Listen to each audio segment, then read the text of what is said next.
ओम शांति। 13 अक्टूबर 2023। बाबा की महावाक्य। मीठे बच्चे, धीरज रखो, अब तुम्हारे दुख के दिन पूरे हुए, सुख के दिन आ रहे हैं। निश्चय बुद्धि बच्चों की अवस्था धैर्यवत रहती है। प्रश्न, किसी भी हालत में मुरझाइश न आए, इसकी सहज विधि क्या है? उत्तर, ब्रह्मा बाप का सैंपल सदा सामने रखो। इतने ढेर बच्चों का बाप, कोई सपूत बच्चे हैं तो कोई कपूत, कोई सर्विस करते, कोई डिसर्विस। फिर भी बाबा कभी मुरझाते नहीं, घबराते नहीं। फिर तुम बच्चे क्यों मुरझा जाते हो? तुम्हें तो किसी भी हालत में मुरझाना नहीं है। गीत। धीरज धर मनवा। ओम शांति। धीरज धर मनवा मनुष्य को नहीं कहा जाता। मन, बुद्धि आत्मा में है। यह आत्मा को कहा जाता है। आत्मा को सिवाय परमपिता परमात्मा के और कोई कह न सके कि धैर्य धरो, क्योंकि अधीर्य को ही धैर्य दिया जाता है। अगर ईश्वर सर्वव्यापी है तो उसको अधीर्य कहा नहीं जा सकता। मनुष्य इस समय सब अधीर्य हैं, दुखी हैं। इसलिए धैर्य देने के लिए, सुख देने के लिए बाप आए हैं। कहते हैं, अब धैर्य धरो। बाप के महावाक्य सिर्फ तुम्हारे लिए नहीं है, वास्तव में सारी दुनिया के लिए है। सारी दुनिया आहिस्ते आहिस्ते सुनती रहेगी। जो सुनते हैं वह आते रहते हैं। सबका सदगति दाता, दुख हरता एक बाप ही है। यह है ही दुख की दुनिया। बच्चे समझते हैं अभी हमारे मुक्ति, जीवन मुक्ति के दिन व कलयुग पतित दुनिया से छुटकारा पाने के दिन है। तुम्हारी बुद्धि में यह है, सो भी नंबरवार पुरुषार्थ अनुसार। सबको यह धैर्य नहीं है कि अभी हम इस दुख की दुनिया से छुटकारा पाए अपने सुख धाम जाएंगे। तुम बच्चों को भी स्थायी निश्चय रहना चाहिए। हमारे सुख के दिन अब आ रहे हैं, अगर श्रीमत पर चलते रहेंगे तो। इसमें आशीर्वाद व कृपा आदि की बात नहीं है। बाप बैठ पढ़ाते हैं, सहज स्वराज्य योग सिखलाते हैं। पढ़ाई को नॉलेज भी कहा जाता है। तुम बच्चों को श्रेष्ठ मत दे रहे हैं। पहले पहले तो अटल निश्चय चाहिए, फिर कभी वह नीचे ऊपर नहीं हो सकते। गाते हैं, परवाह थी पार ब्रह्म में रहने वाले की, वह पा लिया तो बाकी क्या चाहिए। यह तो निश्चय है, उस बाप से स्वर्ग का वर्षा मिलना है तो धैर्य पहले ही स्थायी मिल जाता है। यह है अविनाशी धैर्य। सर्टेन है, हम श्रीमत पर श्रेष्ठ से श्रेष्ठ श्रेष्ठाचारी राज्य भाग्य स्थापन कर रहे हैं। बिगर कोई लड़ाई झगड़े तो फिर मुरझाने की क्या दरकार। भल घर में 10-12 बच्चे हों, बाबा को तो देखो हजारों लाखों बच्चे हैं।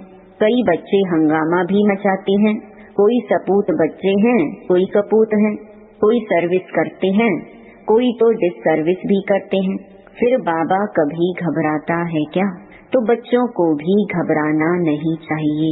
गृहस्थ व्यवहार में भी रहना है। एक तरफ है हठ योग कर्म संन्यास, तुम्हारा है बेहद का संन्यास। यह है राजयोग। तुम्हें गृहस्थ व्यवहार में रहते बाप से वर्षा पाना है। बहुत सहज है। अभी तो अपने सुखधाम के झाड़ दिखाई पड़ रहे हैं, परोक्ष अपरोक्ष बुद्धि से जानते हैं। साक्षात्कार हो न हो, पुरुषार्थ करते हैं भविष्य स्व राजधानी के लिए। एम ऑब्जेक्ट सामने है ना, लक्ष्मी नारायण का चित्र देख रहे हो ना। ऐसे नहीं कि हमको साक्षात्कार हो तो माने। यह तो बुद्धि से समझने की बात है। इन आँखों से चित्र देख रहे हो ना, इन आँखों से फिर भी यही देखेंगे। राज योग है ना। बुद्धि भी कहती है बरोबर चित्र रखे हैं, फिर साक्षात्कार क्या कराएं। श्री कृष्ण सतयुग का मालिक है ना, शिव परम धाम में रहने वाला है, तुम लक्ष्मी नारायण बन सकते हो, यह है तुम्हारी एम ऑब्जेक्ट। तो आईने में देखो कि वह दैवी गुण हमारे में कहाँ तक आए हैं। बाप धैर्य तो बहुत अच्छा देते हैं, अब पढ़ना है, राजाई के लिए ज्ञान चाहिए, वह बाप दे रहे हैं। ICS वालों को सबसे जास्ती नशा रहता है, हम बड़े से बड़ा ऑफिसर बनेंगे, यूं तो धंधे व्यवहार में भी करोड़पति बन जाते हैं। बाबा फिर तुमको यह धंधा सिखलाते हैं सट्टा मट्टा का। तुम बाप को कौड़ियां देते हो, उनके एवज में 21 जन्मों के लिए बाबा तुमको स्वर्ग का मालिक बनाते हैं। यह सौदागरी भी है तो पढ़ाई भी है। सिर्फ सौदागरी से काम नहीं, वर्ल्ड की हिस्ट्री ज्योग्राफी का भी नॉलेज चाहिए ना। स्वदर्शन चक्रधारी भी बनना है, जितना पढ़ेंगे उतना ऊंच पद पाएंगे। स्वर्ग का मालिक तो प्रजा नौकर चाकर भी होगी। अभी भी सब कहते हैं ना भारत हमारा देश है, परंतु राजा और प्रजा में तो बहुत फर्क है। बाप कहते हैं जितना हो सके ऊंच ते ऊंच पद पाओ, मात पिता समान पुरुषार्थ करो। समझा जाता है सब तो गद्दी पर नहीं बैठेंगे, फिर भी रेस करानी पड़ती है, नंबरवार पुरुषार्थ अनुसार ही राजाई पाएंगे। जिनका जो पुरुषार्थ कल्प पहले वाला है वह साक्षी हो देखते हैं, फिर किसी का पुरुषार्थ ठंडा देखते हैं तो तीव्र बनाया जाता है। तुम्हारा तो पुरुषार्थ बहुत ठंडा दिखाई पड़ता है, तुम्हारा ममत्व लगा हुआ है, ट्रस्टी बनाया फिर ममत्व क्यों? तुम श्रीमत पर चलो। पूछते हैं बाबा मकान बनाऊं? हाँ क्यों नहीं बनाओ, भल आराम से बैठो, बाकी थोड़े रोज या छीछी दुनिया है, भल आराम करो, बच्चों आदि की शादी कराओ। बाप कोई पैसा नहीं लेते हैं, वह तो दाता है। शिव बाबा ने इस समय बच्चों के रहने लिए यह मकान बनाया है, अपने रहने लिए तो यह शरीर निमित्त बनाया है। जीवात्माओं को तो जरूर रहने के लिए मकान चाहिए, तो तुम बच्चों के लिए बना रही हैं। बाबा भी इस मकान में बैठे हैं ना, यह तुम जानते हो। हमारा वह है आत्माओं का बाप और यह है शरीर का बाप। तुमको एडॉप्ट किया है, तुम हमारे बच्चे हो। मम्मा बाबा कहते हो ना, इसको गोद लेना कहा जाता है। प्रजापिता ब्रह्मा को इतने बच्चे हैं तो जरूर गोद के ही बच्चे होंगे। तुम बच्चों को एडॉप्ट करते हैं, सरस्वती भी बेटी है ना। यह है बड़ी गुहिया बातें समझने की। गीता भागवत आदि तो तुम भी पढ़े हो, यह बाबा भी पढ़ा है, परंतु अब तो श्रीमत मिलती है ड्रामा अनुसार। जो कुछ कहा सो ड्रामा अनुसार, उसमें जरूर कल्याण ही होगा। नुकसान होता है उसमें भी कल्याण ही है, हर बात में कल्याण है। शिव बाबा है ही कल्याणकारी, उनकी मत अच्छी है। अगर उस पर कोई शंका रही तो श्रीमत पर ना चल अपनी मत पर चलते हैं, इससे धोखा खाएंगे। फिर शिव बाबा क्या करें, कदम कदम पर राय पूछना है। सुप्रीम पंडा तो बैठा है ना। बहुत बच्चे यह बात भूल जाते हैं क्योंकि योग में नहीं रहते हैं। योग अथवा याद को ही यात्रा कहा जाता है। याद नहीं करते तो समझे हम रेस्ट ले रहे हैं। यात्रा पर जाकर कोई रेस्ट लेते हैं, तुम भी अगर रेस्ट लेते हो, याद नहीं करते हो तो विकर्म भी विनाश नहीं होंगे और आगे भी नहीं बढ़ेंगे। याद नहीं करते तो नजदीक नहीं जाते, आत्मा थक जाती है, बाप को भूल जाती है। बाप कहते हैं तुम यात्रा पर चल रहे हो, रात को तो तुम रेस्ट लेते ही हो। ऐसे नहीं कि रात को तुम नींद में हो तो यात्रा पर हो, नहीं, वह रेस्ट है। जब जागते हो तब यात्रा पर हो। नींद में कोई विकर्म विनाश नहीं होंगे, बाकी हाँ दूसरे कोई विकर्म होते नहीं हैं। तो बाप सभी बातें समझाते हैं, परंतु कोई अमल में भी जब लाए ढेर पॉइंट बतलाते रहते हैं। बैरिस्ट्री की पॉइंट तब बुद्धि में आती हैं जब वह बैरिस्ट्री पढ़ते हैं, डॉक्टरी व इंजीनियरिंग पढ़ते हैं, फिर वह डॉक्टर अथवा इंजीनियर आदि बनते हैं। जो जैसा कोर्स करते हैं वैसा बनते हैं। यहाँ तो एक ही कोर्स है। चलते चलो, तुम्हारे सिर पर जन्म जन्मांतर के पापों का बोझा बहुत है। उनको विनाश करने का उपाय एक ही है, बाप को याद करना, नहीं तो पद भ्रष्ट हो पड़ेंगे। माला बनी हुई है ना, 9 रत्नों का भी गायन है। यह कहाँ से आए सो मनुष्य नहीं जानते हैं। 8 रत्न हैं जो रुद्र की माला बनते हैं। तो पुरुषार्थ अच्छा करना चाहिए। स्टूडेंट्स अच्छा पढ़ते हैं तो रजिस्टर से माँ बाप को भी पता लगता है। यहाँ तो बाप ही टीचर भी हैं, तो वही जाने। तुम पढ़ते ही हो बाप के पास, रजिस्टर का भी उनको पता पड़ता है। तुम भी अपने रजिस्टर को समझ सकते हो, कहाँ तक हमारे में गुण है, मैं औरों को कहाँ तक आप समान बनाता हूँ। इतनी ताकत है जो कोई सामने देखे उनको शरीर भुला दे। कहा जाता है हिम्मते मर्दा मददे खुदा। बाप बहुत मदद देते हैं, तुम भी मदद देते हो योग की। बाप को चाहिए ही पवित्रता की मदद। सारी पतित दुनिया को पावन बनाना है योग बल से। जितना जितना जो योग की मदद देंगे उतना बाबा खुश होंगे। यह बाबा के लिए मदद है व अपने लिए। तुम जितना पढ़ेंगे उतना ऊंच पद पाएंगे, जितना याद करेंगे उतना मुझे पवित्रता की मदद करेंगे। मैं आया हूँ पतित को पावन बनाने, पावन दुनिया के लिए। पतित और पावन यहाँ बनते हैं, वह तो है ही निराकारी दुनिया।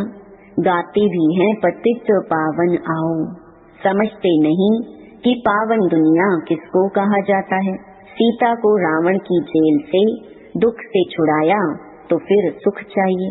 औरों को शांति बहुत मिलती है, सुख थोड़ा मिलता है। तुमको सुख भी बहुत मिलता है तो दुख भी बहुत मिलता है।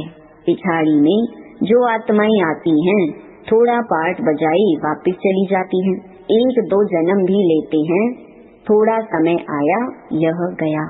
तुम्हारी तो 84 जन्मों की बात है, उनकी 1-2 जन्म की बात है। तुम 84 जन्मों को जानते हो। चक्र को जानने से चक्रवर्ती राजा बनते हो। वह थोड़े ही बन सकेंगे, उनके लिए यह ज्ञान नहीं है।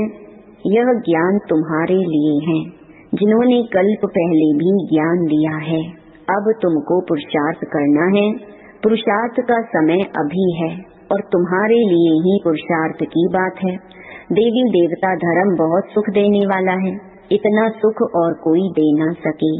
यह अनादि ड्रामा बना हुआ है। सभी को तो हीरो हीरोइन का पार्ट नहीं मिल सकता। किस्म किस्म के मनुष्य हैं, उनमें भी अच्छे बुरे अनेक प्रकार के हैं। श्रेष्ठ ते श्रेष्ठ देवी देवता हैं, श्रेष्ठ उन्हों को ही कहा जाता है। वह तो सतयुग में ही होते हैं, उन्हों के चित्र भी हैं, परंतु वह कैसे बने यह नहीं जानते हैं। कोई तो फिर कहते श्री कृष्ण हाजिरा हजूर है, भगवान भी हाजिरा हजूर है। इन सब बातों को तुम बच्चे समझ गए हो। यह एम ऑब्जेक्ट बहुत अच्छी है समझाने लिए। सबको निमंत्रण जरूर देना है। अखबार से सबको निमंत्रण मिल रहा है। अभी बाकी टाइम बहुत थोड़ा है। अब तक बच्चे यात्रा करते करते थक जाते हैं तो बैठ जाते हैं। माया के तूफान सहन नहीं कर सकते हैं। युद्ध के मैदान में माया तो जरूर पकड़ेगी, रुस्तम से रुस्तम होकर लड़ेगी, जोर से तूफान आएंगे। फिर कहते हैं जब से ज्ञान में आया हूँ तो विघ्न बहुत पड़े हैं, धंधे में भी घाटा हुआ है। बाबा कहते हैं ऐसे मत समझो, ज्ञान में आए हैं तब विघ्न पड़ते हैं। यह तो दुनिया में होता ही रहता है, इनसे डरना नहीं है। कभी शुक्र की दशा, कभी राहु की, कभी किसकी दशा बैठती है। चलते चलते फां हो जाते हैं। राहु की दशा कड़ी होती है, माया खा जाती है तो काले का काला बन जाते हैं। माया थप्पड़ लगाए एकदम काला मुंह कर देती है। माया की भी जीत होगी। सिर्फ बच्चों की जीत हो फिर तो झट राजधानी स्थापन हो जाए। उस्ताद को भूल जाते हैं तो माया थप्पड़ मारती है। ऐसे रूहानी साजन को सजनी भूल जाती है, यह भी वंडर है ना। अच्छा, मीठे मीठे सिकिलधे बच्चों प्रति माता पिता बाप दादा का याद प्यार और गुड मॉर्निंग। रूहानी बाप की रूहानी बच्चों को नमस्ते। धारणा के लिए मुख्य सार। पहला, योग बल से पतित दुनिया को पावन बनाने में बाप का मददगार बनना है। याद की यात्रा में रेस्ट नहीं लेनी है। ऐसी याद हो जो सामने वाला अपना शरीर भी भूल जाए। दूसरा, श्रीमत में कभी भी शंका उठाकर अपनी मनमत नहीं चलानी है। हर बात में राय लेते उसमें अपना कल्याण समझकर चलना है। वरदान, सहयोग की शुभ भावना द्वारा रूहानी वायुमंडल बनाने वाले मास्टर दाता भव। जैसे प्रकृति अपने वायुमंडल के प्रभाव का अनुभव कराती है, कभी गर्मी कभी सर्दी, ऐसे आप प्रकृति जीत सदा सहयोगी सहज योगी आत्माएं अपनी शुभ भावनाओं द्वारा रूहानी वायुमंडल बनाने में सहयोगी बनो। वह ऐसा है, वह ऐसा करता है, यह नहीं सोचो। कैसा भी वायुमंडल है, व्यक्ति है, मुझे सहयोग देना है। दाता के बच्चे सदा देते हैं, तो चाहे मनसा से सहयोगी बनो, चाहे वाचा से, चाहे संबंध संपर्क के द्वारा, लेकिन लक्ष्य हो सहयोगी जरूर बनना है। स्लोगन, इच्छा मात्रम अविद्या की स्थिति द्वारा सर्व की इच्छाओं को पूर्ण करना ही कामधेनु बनना है। ओम शांति।